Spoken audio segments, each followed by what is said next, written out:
Call किए बैठा हूँ, फोन क्यों नहीं रिसीव कर रही सुहाना? असफर भाई, मैं चीनी हूँ, सुहाना नहीं। ओह जैनी, सुहाना कहाँ है? सुहाना से क्या बात करनी है? कुछ नहीं, कोई खास बात नहीं है, ऐसे ही सोच रहा था सुहाना की खैरियत ले लूं। इतनी रात गए, सुहाना की खैरियत का ख्याल। एनी प्रॉब्लम असफर भाई? आपकी सब बातें ठीक हैं, मगर असफर से अच्छा लड़का तुम्हें और कहाँ मिलेगा? बेटा तुम्हें तो खुश होना चाहिए ना कि तुम एक बार फिर ब्याह के उसी घर में जा रही हो जहां सब अपने हैं। तुम्हें एक ऐसे आदमी के साथ मंसूब किया जा रहा है जो ज़हनी मरीज है, जिसे रिश्तों के तकद्दुस का भी एहसास नहीं। असफर भाई का रवैया अभी से तुम्हारे साथ कितना गलत है। शादी के बाद वो कुछ भी कर सकते हैं। सुहाना, तुम साफ इनकार कर दो।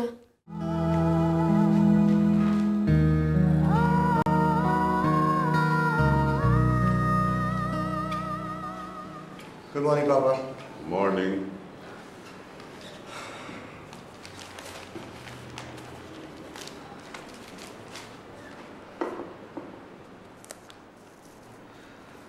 आजकल अखबार में कोई खास खबर नहीं होती। हाँ, लेकिन मेरे पास एक खास खबर है। वो क्या? कल मैंने फरीदा और सलीम से बात की थी। ओह,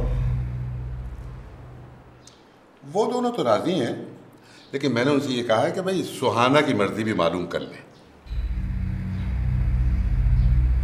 सुहाना की मर्जी? क्या अजहर भाई से शादी के वक्त उसकी मर्जी मालूम की गई थी? हाँ, मैंने खुद पूछा था। तो इस बार भी आप ही पूछ लेते। आपको तो इनकार करने से रही। हाँ, पूछ लूंगा। बहरहाल पापा, मुझे सिर्फ ये कहना है कि ये काम जल्द से जल्द और जितनी सादगी से हो उतना ही अच्छा है। मेरी भी यही राय है। क्या सुहाना बीबी की फिर से शादी हो रही है? हाँ। किससे? मुझसे। तुम्हें कोई एतराज तो नहीं है बरकत बाबा? मुझे क्या एतराज होगा, मैं तो इस घर का मुलाजिम हूँ, किसी फैसले से मेरा क्या ताल्लुक? नहीं नहीं बरकत, तुम सिर्फ मुलाजिम नहीं हो, बल्कि इस घर के एक फर्द भी हो। और भाई मुझे तो खुशी इस बात की है कि सुहाना फिर से इस घर में वापस आ जाएगी। बिल्कुल, ये तो है।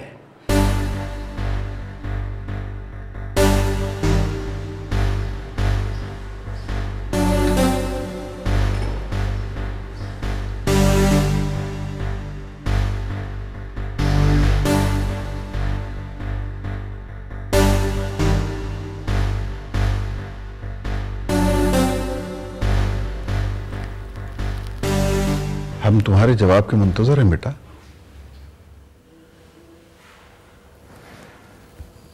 बेटा हमें तुम्हारा जवाब चाहिए।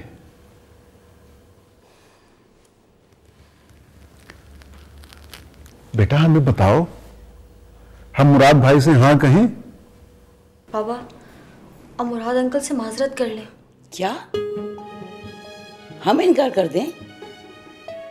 नहीं खाला, बात यह है कि सुहाना, तुम तो खामोशी रहो, तुम तो सब्र की मूर्ति बनी ही रहोगी। अरे मैंने कहा ना, क्या खराबी है असफर में? सुहाना, तुमने क्या पट्टी पढ़ाई जैनी को? कसम ले ले खाला, मैंने जेनी से कुछ नहीं कहा। जेनी को तो पहले से सब बात का पता है। अरे क्या पता है, खुलकर बताओ ना जेनी। मामा, असफर भाई शुरू से ही सुहाना को हासिल करना चाहते थे और काफी अरसे से सुहाना के पीछे पड़े हुए हैं। जेनी क्या हो गया तुम्हें? क्यों और फूल बक रही हो? आई एम सॉरी पापा, मुझे भी उनका असल चेहरा दिखाते हुए बिल्कुल अच्छा नहीं लग रहा, लेकिन ये सुहाना की जिंदगी का सवाल है। अगर असफर को सुहाना पसंद थी तो अजहर की शादी तय होने से पहले उसने मुराद भाई से बात क्यों नहीं की? वो तो सुहाना और अजहर की शादी में खुशी खुशी शरीक हुआ था। मामा, मामा, आप मेरी बात समझने की कोशिश करें। असफर भाई अच्छे आदमी नहीं हैं। तुम्हें शर्म आनी चाहिए जेनी। असफर तुम्हारा भाई है, तुम्हारा होने वाला जेठ, तुम्हें उसका एहतराम करना चाहिए। मैं तो उनका एहतराम करती हूँ, तभी तो उन्हें असफर भाई कहती हूँ। क्या असफर भाई ने कभी रिश्तों का एहतराम किया है? अब क्या किया है उसने? अजहर भाई से शादी के बाद जब सुहाना उनके घर में गई थी तो असफर भाई ने ज़रा भी एहसास नहीं किया कि वो उनकी भाभी हैं, और सुहाना को कदम कदम पे अजियत थी। सुहाना, तू बोलती क्यों नहीं? खामोश क्यों हो? सब बता दो। और पापा, आपको तो अपनी बेटी की मर्जी का ख्याल रखना चाहिए। बेटा, क्या हम इनकार कर दें? क्यों कर दे हम इनकार? हम कैसे इनकार कर सकते हैं? अगर आज हमने असफर को ठुकरा दिया तो कल कल को इसकी अशरफ से मंगनी खत्म हो सकती है।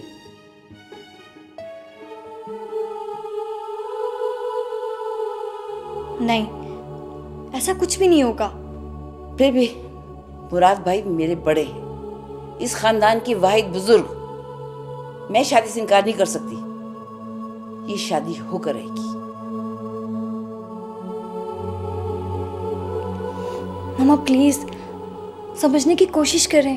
अव्वल तो मैं इस बात को मानती ही नहीं कि सिर्फ असफर ही सुहाना को पसंद करता था। ताली दोनों हाथों से बजती है, इसने भी कोई अदाएं दिखाई होंगी। खाला प्लीज। सोच समझ के बोला करो फरीदा, तुम अपनी बेटियों से बात कर रही हो। खैर, अगर असफर सुहाना को पसंद करता है तो उसमें बुराई क्या है? शरण तो शादी कर सकता है ना वो। मामा, असफर भाई शुरू से ही सुहाना को अपनी जागीर मिलके समझते हैं, और वो शादी के बाद कुछ भी कर सकते हैं। उनको रोकने वाला कोई भी नहीं होगा। सब बेकार बातें हैं। इस शादी में सुहाना तुम्हारा मुस्तकबिल और हम सबकी बेहतरी है। जो शख्स अपने भाई की मौत का जिम्मेदार हो वो। बस, अबे एक लफ्ज नहीं सुन सकती। तुम दोनों को मैंने बहुत सर पे चढ़ा दिया है। जाओ अपने कमरों में, जाओ।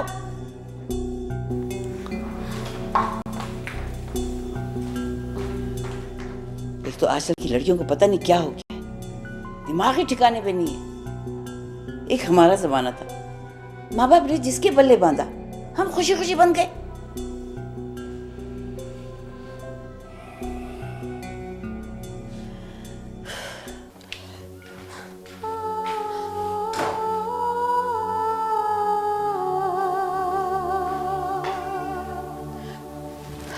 जेनी, तुमने खामा खामे खाला को नाराज कर दिया। मैंने तुमसे कहा था ना, कोई फायदा नहीं है। मेरे नसीब में तो आजमाइशें लिखी हैं, जो होना है होने दो। नहीं, मैं तुम्हें आग में नहीं झोंकने दूंगी। माँ पापा तो मेरी बात सुनने से रहे। मेरा ख्याल है मुझे अंकल मुराद से। पागल हो गई हो क्या? कोई भी बाप अपने बेटी की दासकशी को नहीं पसंद करता। और तुम क्यों भूल रही हो कि मुराद अंकल से तुम्हारा एक और भी रिश्ता है? वो तुम्हारे होने वाले ससुर हैं। अब तुम कुछ नहीं कहोगी, बिल्कुल चुप रहोगी। तो ठीक है, अशर को तो असफर भाई की असलियत का पता है ना। मैं ये मामला उसे बता दूंगी, और मुझे यकीन है कि वो कोई ना कोई हल जरूर निकाल लेगा। अशर तो 1 हफ्ते के बाद वापस आएगा, और इस 1 हफ्ते में कुछ भी हो सकता है। फोन पे तो बात हो सकती है ना। फोन होता किस लिए है?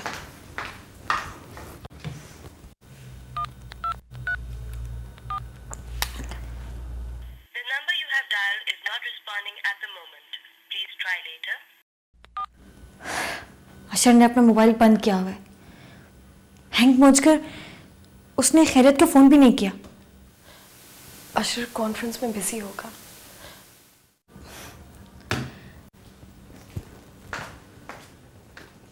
तुम फिक्र नहीं करो सुहाना, मैं ये शादी नहीं होने दूंगी।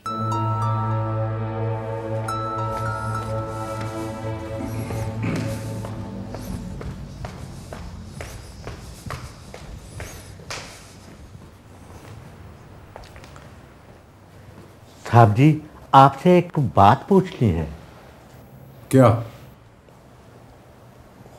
साहब जी, खुदा ना खास्ता असफर साहब को कोई बीमारी है? नहीं तो तुमसे किसने कहा? साहब जी, वो मैं जब भी उनके कमरे की सफाई करता हूँ तो उनके कमरे से दवाइयों के खाली पैकेट मिलते हैं।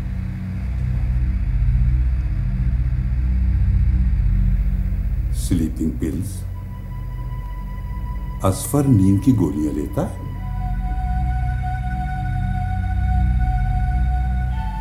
असफर साहब नींद की गोलियां खाते हैं, फिर भी उन्हें नींद नहीं आती। रात के 3-4 बजे तक उनका टीवी चलता रहता है। पता नहीं साहब जी, वो सोते कब हैं? मैं असफर से बात करूंगा। असफर नींद की गोलियां खाता है तो कम से कम उसे मुझे तो बताना चाहिए था, किसी डॉक्टर को दिखाना चाहिए था।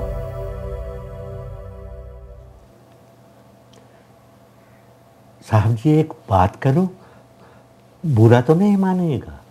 कहो। साहब जी, वो असफर साहब मुझे नॉर्मल इंसान नजर नहीं आते। क्या मतलब? साहब जी, अजहर साहब बीमार थे, नॉर्मल इंसान थे।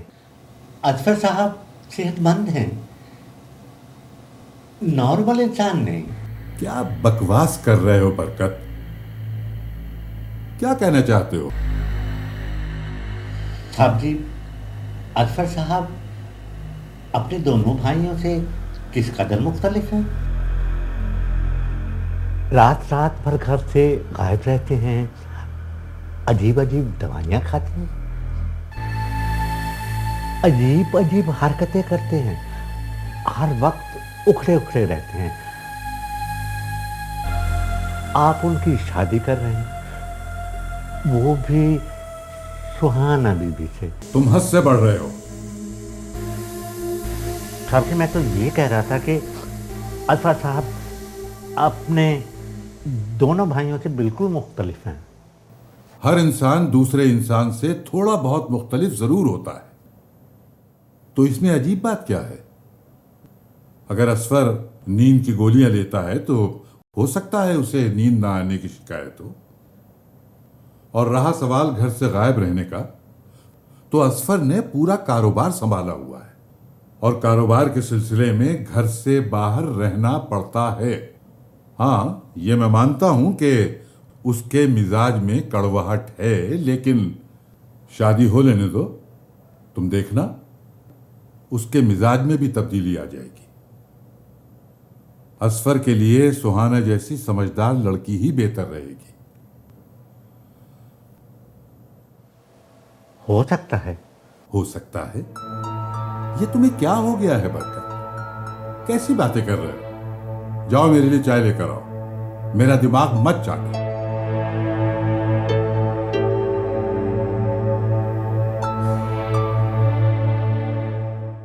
हाँ, ये तो ठीक है, लेकिन क्या किया जाए फरीदा?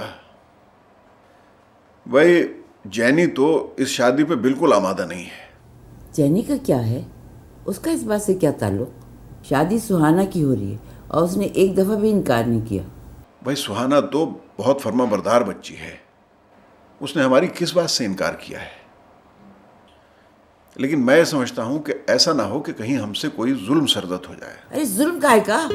हम लड़की की शादी कर रहे हैं, एक तरह से नेकी कर रहे हैं। और जैनी ये क्या कह रही थी कि अजहर की मौत में असफर का? जैनी का तो दिमाग खराब हो गया है। मामा, मेरा कोई दिमाग खराब नहीं हुआ, आप सच को तस्लीम नहीं कर रही हैं। अच्छा बेटा, तुम एक काम करो, यहाँ आके बैठो मेरे पास और मुझे बताओ कि असल मामला क्या है। पापा, यहाँ आओ।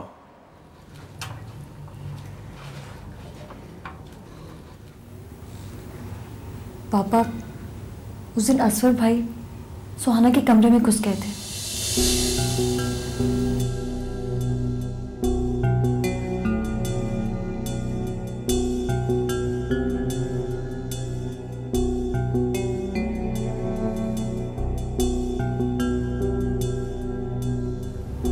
आप ही बताएं पापा, ऐसी जहमत के आदमी के साथ सुहाना की शादी ठीक रहेगी? बड़ी हैरानगी की बात है, मैं असफर को ऐसा नहीं समझता था। मुझे मुराद भाई से बात करनी पड़ेगी। क्या बात करेंगे आप मुराद भाई से? यही कि उनका बेटा जहनी मरीज है और वो बात खामोशी से सुन लेंगे। अरे रिश्ता भी टूट जाएगा, खानदान में दरार भी पड़ जाएगी। तो क्या हम अपनी बेटी को जहन्नुम में झोंक दें? सीधी बात है, असवर का रवैया अगर सुहाना से ठीक ना भी रहा हो, वो खराब किरदार का लड़का नहीं है। और ये भी हो सकता है कि सुहाना की सब बातें मनगढ़ंत हों। मामा, सुहाना बिना वजह किसी पे क्यों इल्जाम लगाएगी? ये सब बातें अशर को भी पता है। जब वो वापस आएगा आप उससे खुद पूछ लीजिएगा।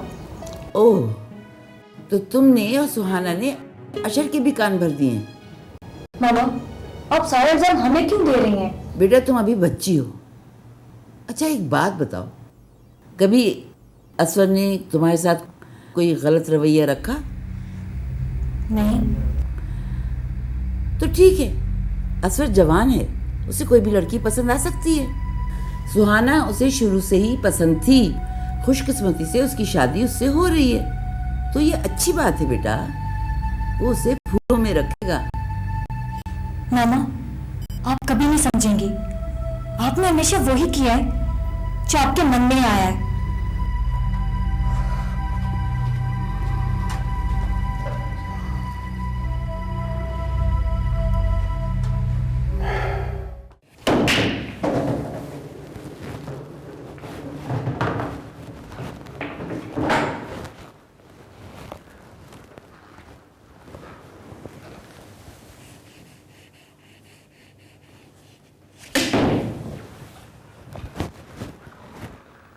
पापा आप?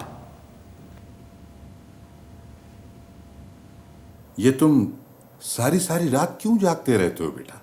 नींद नहीं आती तुम्हें? पापा मैं इसका काम भी घर पे ही करता हूँ।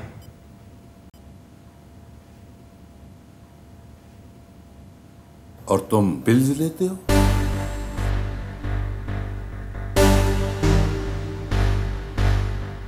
ये आपसे किसने कहा? तुम्हारे कमरे से उल्टी सीधी दवाओं के खाली रैपर्स मिले हैं। ये ड्रग्स हैं बेटा, क्यों लेते हो ये सब? पापा, मुस्तकिल मसरूफ रहने की वजह से दिमाग खुश्क हो जाता है। टैबलेट्स के बगैर नींद नहीं आती। और वैसे भी मेरी नींद बहुत कम है।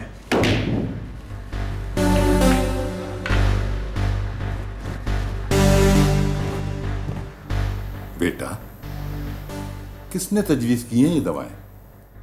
मेरा एक दोस्त है एंड इज अ डॉक्टर। उसने कहा है कि अगर नींद ना आए तो 1-2 टैबलेट्स लेने में कोई हर्ज नहीं है। जाली डॉक्टर होगा तुम्हारा ये दोस्त। ये दवाएं तुम्हें अंदर ही अंदर खोखला कर देंगी। देखो बेटा, मेरा एक बेटा तो बीमारियों की नजर हो चुका है। अगर खुदा न ख्वास्ता तुम्हें कुछ हो गया ना, तो मैं बर्दाश्त नहीं कर सकूंगा बेटा। सॉरी पापा, मैं आइंदा ऐसी टैबलेट्स नहीं लूंगा। मेरा एक दोस्त है, बड़ा अच्छा हकीम है। मैं उससे तुम्हारी बेखाबी के लिए दवाई लेकर आऊंगा। हिकमत की दवाएं होती है ना बेटा, ये नुकसान नहीं देती। ये एलोपैथिक दवाएं तो इनके साइड इफेक्ट्स बहुत होते हैं। जी पापा। सुबह मैं फरीदा के यहां जाऊंगा तुम्हारी शादी की बात पक्की करने के लिए। तुम्हारी बेतरतीब जिंदगी में नज्म व ज़ब्त पैदा करने के लिए सुहाना बेटी का जल्द से जल्द इस घर में आना बहुत जरूरी है।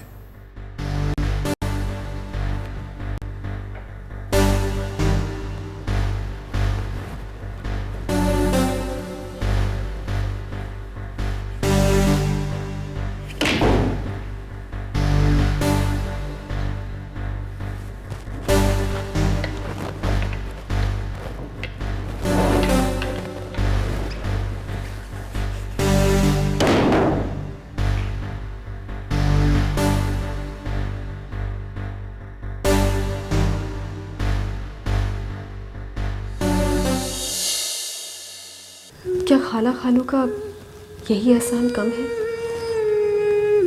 कि उन्होंने मुझे सहारा दिया, पाल पोस कर बड़ा किया?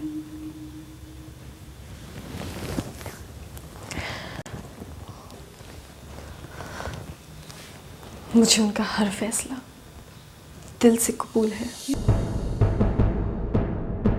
बेटा, अगर मुंह से नहीं कहा जा रहा तो सारी ला दो बेटा।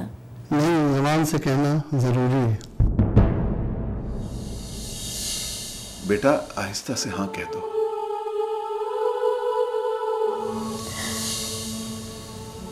कबूल है।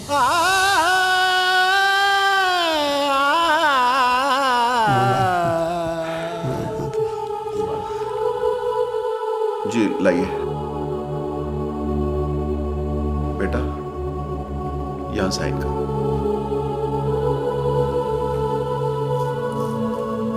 Thank you, thank you. कोई माँ अपने बच्चे के लिए बुरा नहीं सोचती। मैंने तुम्हें असफर के निकाह में इसलिए दिया कि इसी में तुम्हारी भलाई थी। इसे जहन्नम में धकेल के अब दिलासा क्यों दे रही हैं? कहना है